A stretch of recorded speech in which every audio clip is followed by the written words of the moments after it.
Hey everyone, I wanted to talk about a question I've been getting surprisingly a lot lately, and it's like, don't you get bored of Hearthstone? Don't you want to do this? How do you do this every day?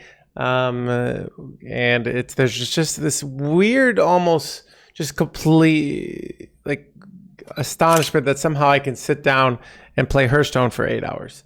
And I want to talk about sort of why I can do that, and maybe what you can learn from it. You don't necessarily need to play Hearthstone 8 hours, but maybe why you're not having fun where I'm having fun still. So I think first of all, I want to say the most obvious reason of why I can play Hearthstone a lot is I like Hearthstone. It's a great game. There's so much to it. There's that base simplicity with that complexity. I like that the mechanics are usually not too difficult, and it's more about high level decision making. It's not too intense, but maybe a few turns are intense, but most of the stuff is chill. It relies a lot of probability, a lot of hand reading, I like the one-on-one element of the game.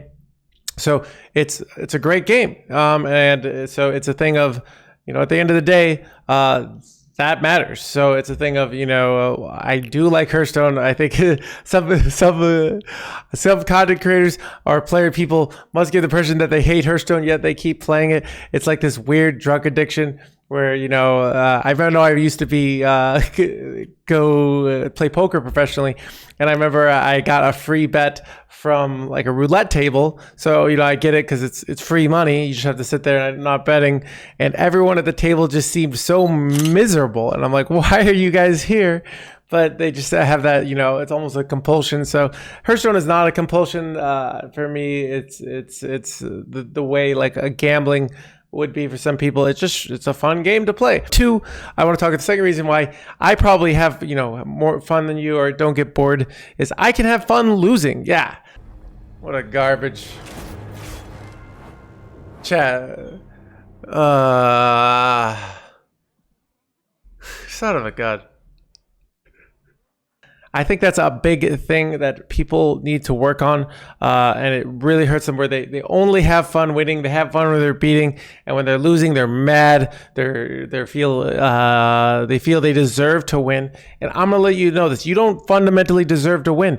Every game has two people. And one person is going to win and one person is going to lose. And if you feel that every game that you lose, you are being righteously taken away of what you are entitled to, which is a very narcissistic thing to think that so many people think, it will be toxic on you this, and you'll be like, why do I, feel so mad, but I continue to play Hearthstone? It's because you feel you are entitled to that victory. You're entitled to show that person that you're better. And it's very narcissistic and it's toxic on you. Have fun losing. Give your opponent credit. Laugh at your mistakes. And it's a thing of, I'm doing this in front of 1,000 people. If I can do it in front of 1,000 people, you can do it by yourself when there's nobody watching. All right. You can be like, they got me this time. It's not a big deal. As I say, it's a children's card game. And I think people, because they have this, hatred of losing, and there's a lot of more to this topic, so much. And it makes it so, when they're losing or something's this, it sends them through an entire extensive existential crisis where you'd be like, all right, I need to play more. I'll learn more. I'll get better. I'll get a better string of luck. But if you just always feel like, and the reality is the game will place you amongst players who are equal skill level. So eventually you're going to be playing or winning about 50%. The exception is for players at my level. When we are, at top 100, we're some of the best players in the world. We win about a 55%. I've asked, a lot of number one legend players. I've looked at my Hearthstone stats. I have about a 55% win rate. So if you're unhappy 45% of the time, that's going to be really bad, and you're going to get bored and sick of the game, and you're going to jump to some other game, and then you're going to find out, maybe you find a game where it's player versus environment where you can win all the time, but winning all the time ironically gets boring very easily. So I always reminded of the Agent Smith of the Matrix, where they try to create the perfect world for the people and everybody gets bored and rejects it. And sort of when he's talking to Morpheus, and that reminds me of I think the winning and loss and the swings of emotion create the feeling of meaningfulness when we do win. So I think just getting that perspective will help you a lot, where you're not being miserable every time you lose. That's just a really, really toxic, and like I said, it often comes from a place of narcissism and entitlement.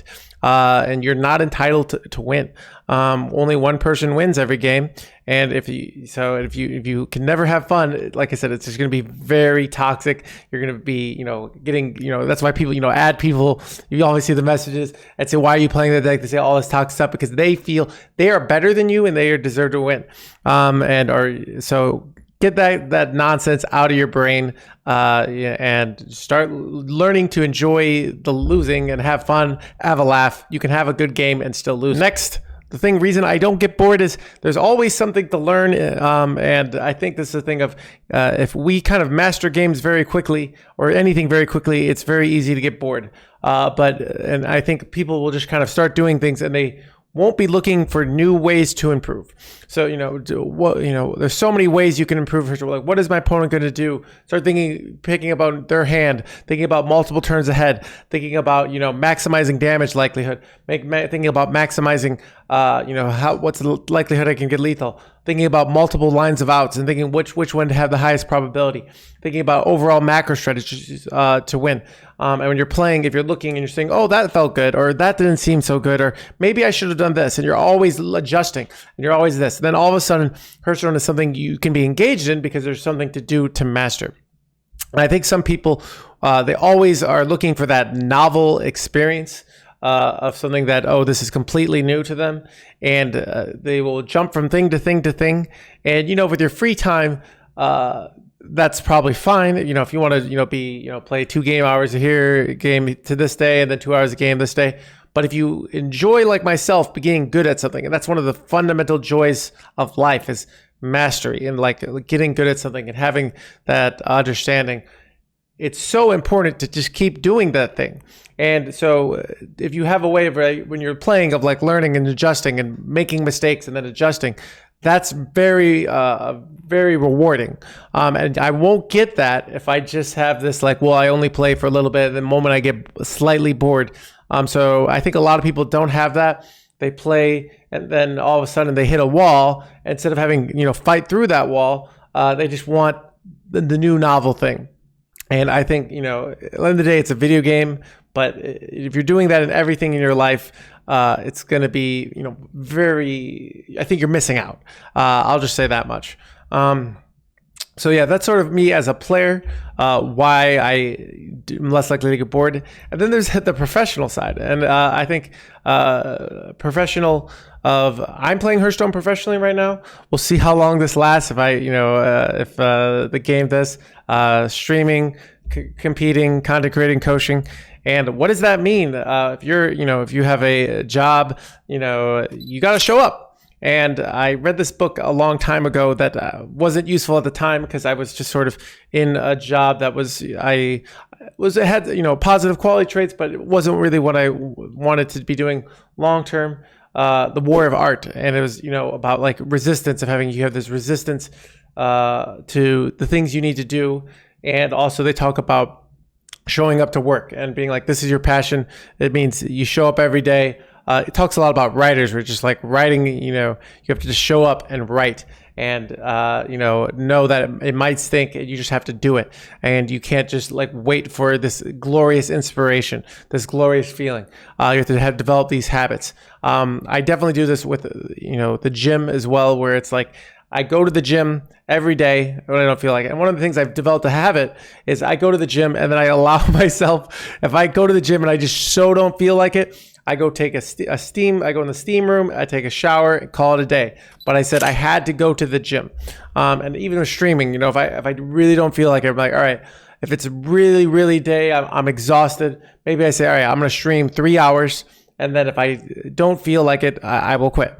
And what interestingly often happens is you start doing the thing and then you get in the groove of it and then you're liking it.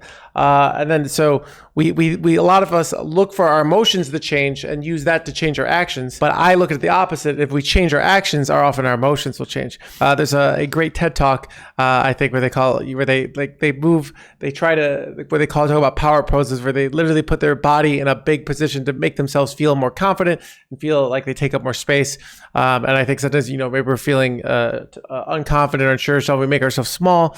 So I think what's interesting, same thing with working, where you go and you show up, and then often, maybe in the first hour and a half of the stream, I'm not into it. And then maybe 3-4 hours, I get into it. And then maybe the last 3 hours of the stream are super fun for everybody. So it's a thing of, I think that's just a fundamental thing. There's a lot of time in a day, I think. And if you can't expect yourself to feel in alignment all the time, where you're like, I always want to do what I feel. And you have to have those habits and that discipline to do it. So that's me as a professional. That's not necessarily relevant to you in Hearthstone. The reality is you don't need to show up to Hearthstone. It's a game. It's a fun distraction if you want to get good. But let's say you decide you want to take it to the next level, and maybe you want to compete in a tournament, a Masters Tour, and you even qualify for a Masters Tour.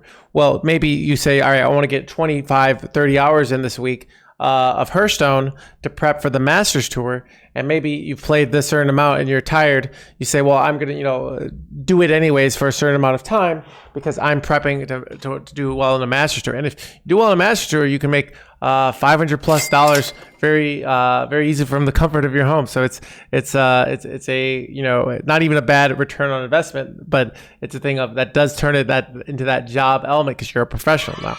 But it's a thing of, you might need to do that. So it's a thing of like, if you're playing casually, this side doesn't apply to you, but I think that showing up and doing things, whether you sort of feel in alignment with them, not. So that's generally why I generally don't feel bored playing Hearthstone, and why I can do it every day. One, I like the game. There's always something to learn. I can have fun losing, and I'm a professional, so I show up. So if I don't feel like it at the beginning of the stream, and sometimes it's not even the Hearthstone, it's just I just don't feel like coming up and being on stream and performing and being viewed. It's a thing of I can show up and then I can get into that mindset. The thing that I do get burnt out over, and that is hard for me sometimes, is when I have that professional tournament stuff, and why I've been sort of more emphasizing the streaming side, and I have to prep a lineup, and they do a giant nerf, and I just have to have so much stress and so much trying things out and figuring out things fast. That's probably the least favorite part of being a professional Hearthstone player that I really don't like. When I started playing Hearthstone, there were less nerfs, so there was often, I would prep a lineup 2 weeks in advance, and I would know 2 weeks in advance exactly what decks I was going to play, exactly what my strategy was, exactly how I was going to beat the meta, and I would really be prepped. And so I could play against a player that might have been a stronger player than me overall, because I was new to the game, because I knew my niche well, I knew my decks well, I knew my strategy, I'd played the popular matchups, so I had that edge even if I didn't have the long-term skill advantage overall. So I think that's probably, if I say, the one thing that does bother me as a professional. But so I think bottom takeaways is, like I said, Hearthstone is fun, and if you're really getting bored, you could switch games, but like I said, it might not be the game, it might be your sort of overall point of view, it might be the way you're approaching things, because the problem is if you're going through life and you never you just keep switching over and over and over and over again, and you don't say, well, I'm actually gonna try and get good at this, or try and get to this to mastery, I think it can be very miserable. So I think it's good to try things, but it's also good to stick to a thing as well and try to master certain elements of it. So this is sort of non-standard Hearthstone content, but I hope you guys find this enjoyable. And I'll see you guys soon. Hey everyone, if you made it all the way to the end, chances are you really like this content, so thank you. I'm glad you enjoy it. If you want to show your support of the live content, feel free to like and subscribe. Liking and subscribing always helps the algorithm to show that you like it, so the thing is more likely to give it to other people. In addition to that, if you are always wanting a No Hands Gamer video, but some days I don't put one out because I don't know what to do, we have another channel, which is the No Hands Gamer VODs, which is the raw, unedited content from my Twitch, where you get to see everything on the YouTube format. I highly recommend you go check that out, so you can get your No Hands Gamer fix every day, even when I don't put out a normal YouTube video. Hope to see you guys in the next video.